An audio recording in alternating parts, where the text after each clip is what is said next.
Alright guys, what's going on? Welcome back to another video. I got an exciting e-bike review sitting right behind me. We got the Meelod DK300 Pro. This is a single motor in the rear. This is not the dual setup one, that's the max. This has two batteries, they're 15 amp hours each.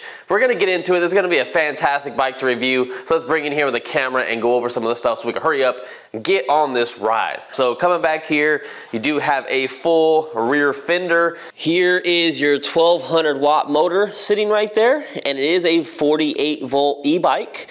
And then you do have a Shimano gear set in the back with a tourney derailleur right there. Here is one of your batteries down here. This is a 15 amp hour battery. This is also another 15 amp hour battery, and I'll see if I can get the numbers for you guys real quick so you guys can see that. If I zoom in right there, if you guys want to take a screenshot of that. And so that basically gives you 30 amp hours in total on this bike. But if you want, you can remove one of the bikes. If you want it to be a little bit lighter of an e-bike, just take the top battery off and you can use the bottom one. Or take the bottom one off, just use the top battery. And then coming into this rear shock real quick, here is a look at that if you guys want to get a closer look of what the brand is. I've actually never seen this brand on an e-bike. And then under here is where the controller sits at.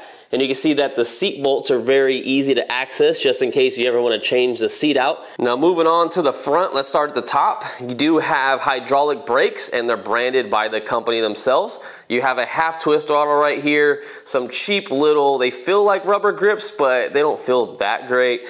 You do have your Shimano up here, and then cable management looks very clean. Honestly, some of the best cable management I've seen. Then you have a headlight up here. It looks like you have a low beam and a high beam, so we'll have to check that out.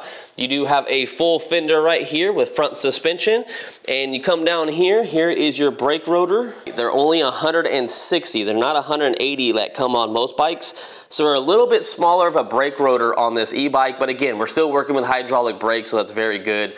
Coming up here, you do have a preload adjustment right there, so you can see that. And then if you move over to this side, you do have a compression adjustment as well. And then coming up to the top, this is where you turn on the display, but you're gonna see the display doesn't turn on because there are some buttons on the battery that you need to push before it comes on. This top battery right here is similar to the Rumble Motors Apex, and it has a push button, and you'll know it's on because it lights up green. The other side is different, however. It just has your standard switch that comes on probably 99% of e-bikes lately, and all you do is just flip this switch, and then you're good to go on that one. Once you have both batteries turned on, or just one battery, you don't have to have them both on at the same time. You do hold this power button right there. It's gonna show you a little logo, and it's gonna come up with a password. So if this is the first time you got the bike and you just ordered one, the password is 0, 0, 0, and 0. And if you want to change that password, which I'm going to do right away because I don't want that on there, but it looks like you have to have a password to get into the menu system as well. What? Why is it invalid password? I might have to look into the instructions and see if there's a different password to get into the advanced settings because it is not letting us. So I brought up the manual, and to get the bike on, obviously it says that the password is 0000, which is fine. I go to the next page to view the information and viewing settings, and it just says to hit the power button and then just start going up and down into the menu settings, but there's no password to get in there. So I think we're screwed on trying to get into the advanced settings without contacting the company to figure out what it is. The only other way I can think of is contacting the company, but since we're making this video right now, that's not gonna happen in today's video, but I do a second video on this bike when I take it back and forth to work. So subscribe if you guys wanna see that. But let's get back into what we're working on. Now here are some buttons that you can mess around with up here. So if you do hold the top button, it is gonna turn your headlight on. And then if you need to turn it off, you just hold that down. If you need to walk the bike or you don't want to go very fast, you're in a bunch of people, just hold the down button. You'll see the pedal assist little icon come on. It's a little animated icon. That's pretty nice. So that will walk the bike. And then moving up and down on here changes your pedal assist 0 to 5. I like that it has a 0 mode. That means that you could pedal this bike without any assistance if you don't want any electrical power whatsoever. That's always a nice feature. All bikes should have that. And again, your half twist throttle, which doesn't make sense because I had it in 0 mode. So that means that the 0 mode on this display is only for the pedals. It means if it's on 0, you can still use the throttle. So I almost wrecked this bike before I even got to ride it. Coming over to this right-hand side, you're gonna see our shifter buttons right here. You also have a switch that looks like some turn signal indicators, but it's not. It's actually for the headlight. So right now in the middle, that's on daytime running mode. That is your low beam, and this is your high beam. So I'm gonna turn the lights off in a second, but real quick, before we get into that, there is a horn button right under here. So if you hit this, I don't know exactly how that's coming over camera, but it's definitely very ear-piercing and loud in person, and it is coming from that speaker right there. So that speaker from the headlight, as soon as I hit that, that's where you're getting that noise from. So it's gonna be louder for us because it's facing this way instead of facing out, but it's still pretty loud. All right, so here is with the lights off. The only light I have right here is my garage light at the top, and there's one light, so it's not too much. Daytime running light, you could definitely see how that looks. If I switch it over to here, you guys could probably get an idea how that looks. It's really hard to see over camera, but if you come up here, we can go to our low beam right there. Looks nice and bright, and then the high beam looks like a scattered higher light. But one interesting thing that I noticed on this bike is that when you come to the back, there's no brake light that's on. The only time the brake light is on is when you actually hit the brake lever. So when I come up here and do this motion, you can see that the brake light comes on.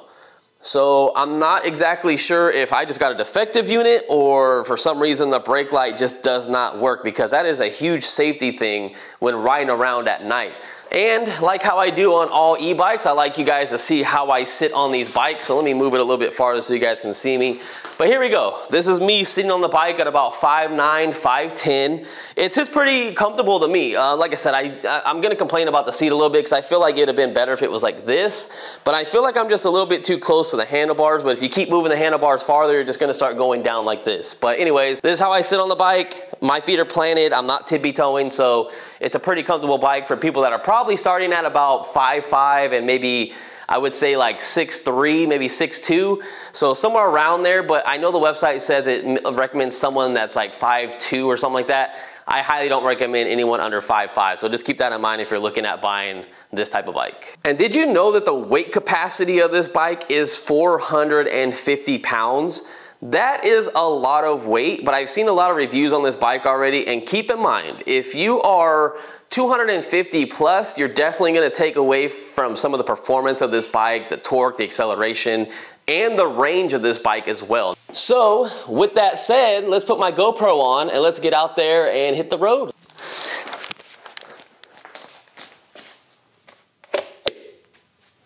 All right, so we switched over to the GoPro, but one thing I wanted to show you before we left the house. You guys are gonna absolutely love this on this bike. So here is a charger. It's 2.5 amps max. You're not gonna be impressed by that, but what you're gonna be impressed by is the connector. You could charge both of these batteries on this bike at the exact same time. The leads are kind of short, don't get me wrong. So one kind of comes way on this side and one comes on this side. But this is impressive that you can charge both of them off of one charger, so you don't have to wake up in the middle of the night to switch it to one of your other batteries so you can make the group ride in the morning or whatever. So very good job on them. I'm actually very impressed with this charger. This password thing every single time when I ride the bike is kind of annoying, I'm not gonna lie. All right, here we go, ladies and gentlemen, getting on the first main road. And I'm gonna say that even though this is a moped style e-bike, my first impression while just going really quick down the street is I feel like I'm sitting very high. This seat is like very thick, and the way the design of the bike is with the handlebars being a little bit lower, I definitely feel that I'm sitting tall, but I don't have a problem sitting on the bike and putting my feet down at my height, which I do with some other bikes. So it's not a problem. It just feels like a very high bike, and it's not. So take that how you want. Real quick, since we have a full battery charge, you know what I like to do on these video reviews right off the bat. This is why you guys probably watch my videos, and I need to see what the top speed is. So right now, I feel like I'm doing roughly 29 to 30. The display says 32. I don't know how accurate that is. We can't even get into the settings to change that if I really wanted to. So we're just gonna have to deal with whatever that is. But I do have my phone in my pocket, recording the actual speed with GPS with the satellite. So we'll see how accurate this is when I pull over right over here. All right, moment of truth. I haven't even went a mile yet. And oh, 32 miles per hour. So I was in the wrong. So when this says 32, this says 32. So that's perfect. Awesome job, guys. All right, I'm gonna take that. 32 miles an hour of an e-bike right off the bat with obviously both batteries being fully charged. Now the motor doesn't feel like punchy or very torquey. It doesn't feel like it's gonna throw me off the bike. It feels nice and gradual to get up to speed. If you're not used to electric bikes, maybe you might feel a certain way about how it feels. You might feel like it's too fast for you, but this kind of feels like in the mid-range of e-bikes. It's not the slowest, but it's definitely not the fastest. Another thing you guys can do on this bike too is if you want a more lower handlebar setup, you can actually probably go down to here. There's spacers on this bike and they're all right down in here. You can take all those spacers out, put the stem underneath the spacers, put the spacers on the top, and then you can have the handlebars way down here, but you have to be careful on it not hitting the compression or preload adjustment right here. So this handlebar might come in contact with these, but you can go pretty damn low. So the one thing that I'm not really liking on this bike right now is the seat. The seat doesn't feel that comfortable. It has a hump in the back, so it doesn't allow you to slide all the way back, which is great because you don't want to slip off the bike or anything like that. But I just don't like that extra hump because I'm trying to scoot back as much as I can, but I just can't. And if you do sit on that raised up hump in the back, it's very uncomfortable. So you want to be sitting on the flat part. But even the flat part isn't that comfortable. I gotta admit, I'm already uncomfortable while riding this thing. So I'm not a huge fan of the seat overall so far. I'm not gonna give it a very high rating. Right now, it's probably gonna get like a 4 out of 10 for me. All right, we're in our designated speed test area, and I'm gonna use the throttle only from here to the next intersection, and then we'll use the pedals and see how the pedals do, and we'll see if the pedals limit us on a mile per hour as well, because I'm really curious to see if it's gonna go all the way up to 32 miles an hour with the pedals only. So here we go, throttle only, 1, 2, 3. 10, 15, 20, 22, 24, 26, and 28 almost before I had to let off. All right, so there's some gardeners working over here. So we're gonna make this our new location real quick to do our little pedal test. So here we go. So pedals only, no throttle. Let's see how fast the pedals work as well from a dead stop without using the throttle. Whoa, here we go. Oh, actually it wasn't that bad. There was a slight delay of just trying to balance myself real quick, but all right, let's go through these gears, see how this is. We're already at 20 miles an hour. Ghost pedaling happened a long time ago. Ghost pedaling happened before 20 miles an hour. But look, we're going up. We're at 28 almost miles per hour. So that means this bike will go up to 32 miles an hour with pedals only. Very impressive. So now we are in our designated spot. I got all these little spots for my e-bike reviews. This is where we check out the bike in the sun, and you're gonna notice from the last video, if you guys are a true subscriber, there's no trash over here. They got rid of it all, so that's nice. A lot of glass though, so we gotta be careful when swinging around and getting a running start coming up this hill, which we're gonna do in a second. But real quick, just check this bike out in the sun. Looks badass. The tires are reflective as well, that little white wall they have on there, so it's definitely shining from the sun. So at nighttime, people should be able to see with those tires, but they're not gonna see with the brake light, unfortunately, because that doesn't work, but the tires look great. They also have something in this tire, and I don't see it on this one, I don't see the label, but it's supposed to have something thicker on these tires to put an extra liner on here, because I'm not a big fan of these Chio Lang tires, however you wanna call them. They get aired up to 20 PSI. I normally do about 18 to 19, just to give it a little bit more comfort, and you guys can see that they feel pretty flat, but they're aired up pretty good. I use my little digital air meter. But anyway, they're supposed to be a little bit better for flats and whatnot, but I still don't trust these tires. So if you're gonna go for long distances, especially with having both of these batteries, definitely think about replacing these tires with something a little bit more beefier, maybe like the Rev 1 tires or the C3 Strom tires, or even the new Rave e-bike, the GTX model. That has some very good Scout CTS tires on it. So maybe think about going that route. But overall, this bike is very, very nice and very subtle. Even my mom complimented this bike and said, that's a very nice, cute bike. Now I said, I don't know if it's cute exactly, but it looks actually the part of like a motorcycle type of e-bike. I love it. Honestly, this is probably one of like the best looking bikes I've seen. And I have reviewed bikes that have this same similar frame, but the tire was way over here and it just made it look smaller. So now the fact that it's extended out that way looks so much better. Another thing I wanted to mention to you guys really quick, you guys probably saw these hanging right here. You have 2 sets of keys because you have 2 batteries. You have 2 keys for each one and they're totally different. So if you lose one set of these, you're losing one whole battery to take it off. You're gonna have to contact the company and see if you can get a replacement. What I would do if you got this bike or any e-bike in the market, see these numbers right here? Get a picture of these numbers for your reference so it's in your phone or on your computer, in your Dropbox, whatever. So then if you do lose a set of these, you can contact them and say, hey, I need a CT244 key for my Meelod bike. That's what I would do personally. Anyways, we're gonna go up this hill and we're gonna see how this works from a dead stop, and then we're gonna get a running start. So here we go, we're at the bottom. I'm not gonna pedal, I'm just gonna use throttle only. We're in pedal assist 5, here we go, 1, 2, 3. I have a feeling it's gonna get up it. It feels like it has some good power. Yeah, that's what I'm talking about. We don't even need to do the running start video. That made it up no problem, and someone lost their basketball. One thing to keep in mind too with this bike that I'm finding out is when you gotta make U-turns or turn very sharply, that's your turning radius. You don't have a very good turning radius on this e-bike. Because you have these stoppers right here, and that's to prevent this from coming in contact, because if that stopper wasn't there, the forks would hit the frame. So you're limited on travel. So when I was trying to make this U-turn real quick, it stopped me and limited me, and I had to make a longer U-turn than I thought I was gonna have to. So if you're in a little tight area, it's gonna be a little difficult. All right, so let's get a running start on this thing before that big old thing comes in here. There we go.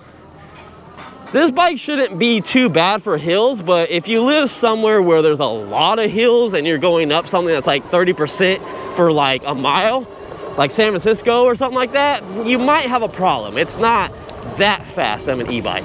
You would definitely probably want to look into getting the Max, which has the dual motor setup, and you're going to get 2,400 watts in total. That's the one I would go with if you live in a hilly area, but if you don't and you're on flat road, this is still going to climb decent stuff, and it's going to be great for flat land. Now off-road, this bike is handling pretty well. Yeah, it's not bad at all. It's pretty flat road, but you guys really can't tell because the GoPro stabilization is not really showing how bumpy it is, but there are definitely like potholes back and forth, and this thing doesn't feel that bad. The seat just feels hard as a rock, but I would give that a passing score. I'd probably say like a 7.5 out of 10 for going off-road. So now we're in the turning test. So I was already noticing this in the beginning of the video when I was starting to turn, but man, the way this is set up, like all you have to do is barely get into a turn and it just starts carving. Like, I am not kidding. The tire starts wanting to turn by itself. Like, it turns so sharp, it's insane. Ah. Well, I can't turn that sharp because I was about to almost fall over, but it definitely turns very well of an e-bike. It's not too bad. Let's see how it is transitioning from the curb to the street. Woo! Woo! Surprisingly, I did not come out of my seat. The suspension worked very well. I was surprised. All right, so let's try to keep it at about, I'm gonna say 28 miles per hour to get this test realistic. Oh, there we go. I'm trying to, guys. So here we go. Woo! There we go. Wow. Wow, that was impressive. Look at that. So any bike that stops behind this little white line is very impressive in some of the top e-bikes that I review on this channel. If it stops between this white line and that one right there, it's kind of intermediate. If it stops way down there in that white line that you can't even probably see, then it's really bad. But that is not far at all. It actually stopped way better than I thought it was. Then the brakes feel very good, especially with only being 160 millimeter rotors on this thing. I'm kind of impressed. It's not too bad. I'm actually curious on how heavy this bike is. So funny enough, I'll put it up on the screen. I went to their website to see some of the specs of the bike because I needed to get some information. And funny enough, it says that this bike is only 500 watts and it has, I think, a top speed of 15.5 miles per hour. Very odd, right? I don't know why they changed it for the time being. I don't know what's going on with that. But anyways, yeah, I just thought that was funny. So I couldn't get any information on how much this bike weighed and, you know, some other stuff about rider heights and whatnot. I actually had to go on a YouTube video to try to find this information out, but I still did not find out how heavy this bike is. But if I had to give you guys a guess on how heavy this bike is, I'm gonna say it's probably in the, feels like 80-pound range, somewhere in the 80s, but not too bad of a bike. I'm very impressed so far. Let's see where our preload is at. Oh, so our preload wasn't even all the way at the lowest setting. It seems like it's just turning over and over and over. Compression is all the way on the softest setting, but if you want it to be a little bit harder, you can always go to the right if you want, right there. And everything feels great on this bike. You know what this sounds like while riding it? The horn sounds like the GoPro when you stop it and start recording again, or the GoPro like fails and it goes beep. That's exactly what that sounds like. I could mistake that for my GoPro turning off if I wasn't paying attention. So the next thing I like to do, I like to test out the responsiveness of the pedals and the throttle. So let's start off with the pedals this time and see how responsive those are. So here we go, 1, 2, 3. That was like, what, a second and a half? Here, try that again, 1, 2, 3. Yeah, that feels like about a second and a half delay. You guys can be at home testing it out. So 1, 2, 3. Well, that went a lot faster that time. I wonder if it depends on where that sensor's at when it's detecting the pedal. So here we go, 1, 2, 3. Oh, okay, that was a lot faster. Interesting. 1, 2, 3. And that was slower. All right, so we're getting some mixed results here. So it seems like it wants to do it in half a second, and then it will take almost 2 seconds to do it. So it depends on, I guess, where the sensor is in this little setup right here. So don't always rely on the pedals when you're trying to get out of the way of stuff. I would probably stick to the throttle, and then when you get to where you need to get or whatever, then you can start pedaling. But if you're on a bike trail like this, it doesn't really matter. You know, just keep in mind it's just gonna have a slight delay. Now let's try out the throttle and see how the throttle is on a delay. So here we go, 1, 2, 3. Oh no, it seemed pretty good. 1, 2, 3. Throttle is instant. I wanna say 1/10 of a second, that's it. 1, 2, 3. Yeah, the throttle's instant. You can't complain about the throttle at all. It is gradual to get up to speed. As soon as you hit it, you just kind of feel the power slowly ramp up. It's not like instant torquey where you're like, oh my God, and you fly back. It's very nice and gradual. It's very safe if you're gonna buy your kid one of these. Just keep in mind, it still does 32 miles an hour. All right, so we're back off-roading because we're gonna go to a little location. I just jump off the curb real quick. Woo! Had to sit up for that one. We'll see how the suspension works by compressing it, and then we'll almost be on the way home after we check our range. Coming in hot, coming in hot. Let's jump off this curb. Hopefully there's no cars coming. Woo! The suspension took all that. That was pretty nice. No complaints right there. Really quick, I want to go on my phone and let's see if our top speed changed at all. So far I've done 4.8 miles. On here it says 5.2. That sounds about right because I did take this up and down the street really quick. So that's only 0.4 miles that's on here that's different from here. So that's pretty accurate, especially with the speed. But no, we're still at 32 miles an hour. So I'm gonna stop recording that. That was our fastest top speed, and it's just gonna get slower and slower as our batteries drain down. So the fact that it still hit 32 is great. Now let's check out the suspension and put some muscle into it. Oh yeah. It's still nice and stable when you do that too. Even when you pick up the tire off the ground like you're gonna try to wheelie, it lands perfectly fine. It's not like trying to steer you left or right. Feels really good. Yeah, it's working very well. Like all the suspension, and the fact that you can adjust it so if you need it a little bit more stiffer, you can. I like to always go as soft as possible. Unless I was like 200 pounds, I might like stiffen it up a little bit. And then if you're definitely in the 300-pound range, you're probably gonna definitely wanna stiffen a little bit more because it's gonna have a lot of sag and it's gonna feel too loose. It's gonna feel like a waterbed. All right, well, I'm glad I'm getting out of that section because school just got out and there's kids walking around everywhere. So let's just continue this way and not have to deal with that. Let's go around this truck. He's blocking my entrance. So normally I show you the turning test here, like how far the bars turn, but we already showed you that. But what I normally like to come in here and I like to show you where the battery percent is at. And it's this bar right here. So if it's coming out clear, you can see that the battery bar is slightly moving up as I'm sitting here because it's going off a voltage sag. Unfortunately, there is no way that I saw to get into the actual voltage reading and see what our voltage is at on these batteries. The only way we'd be able to do that is if you have a voltmeter, you carry it with you, you take one battery off, you hook up both, positive and negative, and you see where the voltage is at on your voltmeter. No one in the right mind is probably gonna do that while riding on like around. I need to get one myself, so when we finish these reviews, I can do that and show you where the voltage is at when situations like this happen, because this doesn't give me a good indication of where our battery is at. Like right now, it's showing our battery is probably at like 80 or 75%, but I can't tell, and I can't go through anything to change that. So we're really limited on just trusting that little battery bar right now. But I've noticed as I've been riding, it goes down to about half. So that's the voltage sag. So just keep that in mind. I'm not too worried about us running out of battery juice, because we do have two 15 amp hour batteries. And honestly, I've rode a lot of bikes that have only had 14 amp hour batteries, and I've had to go 14 or 15 miles, and I've made it back and forth home with no pedaling at all, just throttle only. But this does have a 1200 watt rear motor, where the other bikes only had a 750. So I'm trying to think of the range on this bike. I might have said it earlier, but I'm thinking it's probably going to be around like 35 miles of range. So once you hit probably like 30, I would say, if you're riding how I'm riding, and you're probably heavier than me, over 170 pounds, then yeah, once you hit like 30, you should really be thinking about getting back. But just keep an eye on your battery bars. It's the best thing you can do. I also highly suggest, if I was you guys, replacing these grips.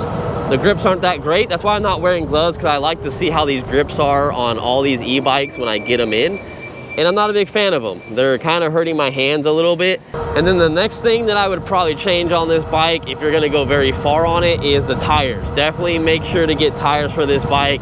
Off-road or on-road, it really just depends on like what you ride. But definitely, oh man, hold on real quick. What happened to all this damn glass? Damn. I'm not trying to ride in the bike lane where there's all this glass. And look at how the bike lane is with the cones. That's great. Barely have any room. The cars next to me probably don't want to pass me, because there's really no room to pass me. You're gonna get so close to me, it's gonna be dangerous.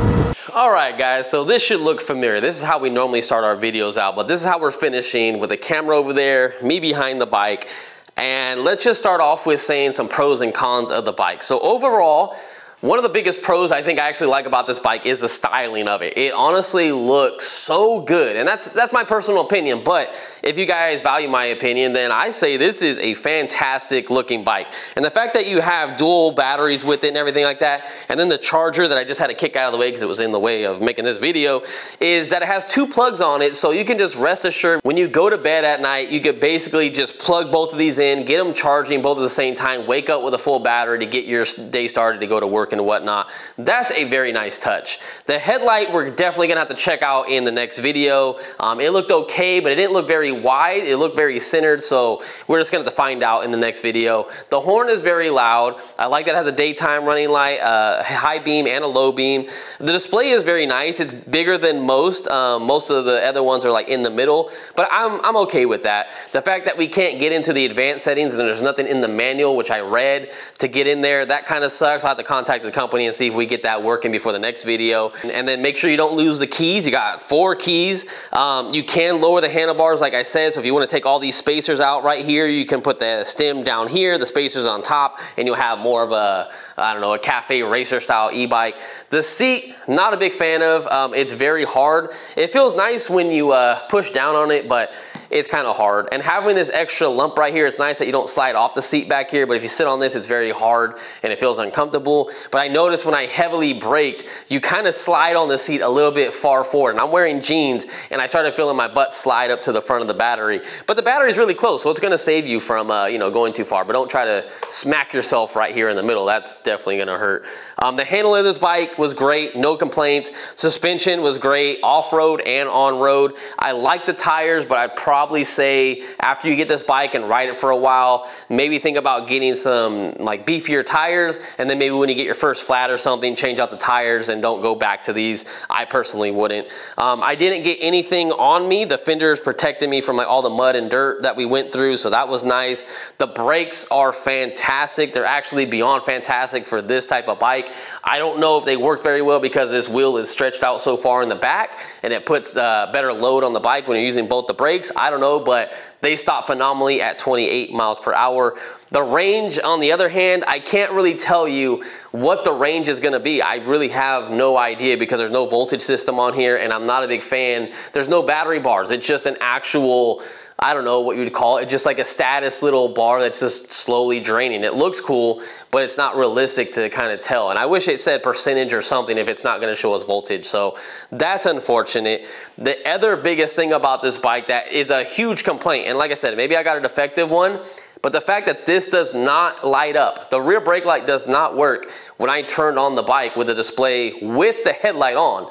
So that is the biggest con of this bike on why I probably wouldn't recommend this bike if all you do is ride at night, because then you're gonna be spending an extra 50 bucks or something or whatever to get a rechargeable light to go onto the frame, which would be easy to do, but that's gonna be an extra accessory that you guys are gonna wanna put on the back, because this is not lighting up for me until you hit the brakes. So that is unfortunate. So the next biggest thing is, I know you guys are gonna wanna know if this bike is actually worth it for you. And I always base this off of the price of the bike. So this bike right now, and I can't guarantee it's always gonna stay this price, but it's $16.99 as I'm making this video right now. I don't know if I have any discount codes or links or anything like that. I'll probably have a link to the website. I don't know if it's gonna be affiliate link, so I'll update you guys with a comment, and I'll try to save you guys like 50 or 100 bucks. So what I'd probably do is just look down the description and see if there's something there that will save you a little bit of extra money on this bike. With that being said, with the price of the bike, with the 2 batteries, 30 amp hours, it's kinda in the middle. I would have loved to seen this bike at probably like $14.99 to be realistic. But the styling of this bike gets me. Like, it gets me every time. It's like buying a Super 73. A lot of people buy those bikes because of how they look. They're paying $4,000 for a bike that goes the same speed as this. So if you really compare this to a Super 73, this is a no-brainer of a bike. The only bad thing about these bikes compared to a Super 73 is the upgrade path. Like, there's so many parts you can get for the Super 73, so many companies making stuff, whereas this bike, you're gonna have to either custom make stuff or see if stuff works and, you know, buy stuff that's made for another bike if you think it's gonna fit on this one and kind of, you know, retrofit it. But I would say if you're comparing this with all the other bikes on the market, it's kind of in the mid-grade. I don't wanna say it's the best affordable bike on the market, but it's definitely not the highest priced e-bike on the market. It just really isn't. It's kind of in the middle level. Like I said, 1,500 bucks would have been great, but at $17, it's not that bad. I would probably recommend this one if you just like how it looks. Like, that's the biggest thing I like about it. So I'm gonna see what people think about it at work. We'll do a separate video. Like I said, we'll test out the lights, we'll ride it at night, and we'll see how it is. But yeah, check the links down in the description because this video is gonna be up for a while, and I'll see you guys in the next one. You guys are always the true MVPs for sticking around and listening to me talk about these bikes all the time. I'm pretty sure this is like a 30-minute video by now, but I had a blast with this one. It's actually pretty fun, and I'm very excited for our next adventure on it. So I'll see you guys later. Did you decide to help me? I thought you were gonna hold the camera. You should be behind the camera. Yeah? Okay, here, I'm gonna hand you the camera. You got this. All right, you're a little low. All right, you got my good spot? This is my good side. Huh? All right, you're doing an all right job. I'll start you at 15 bucks an hour.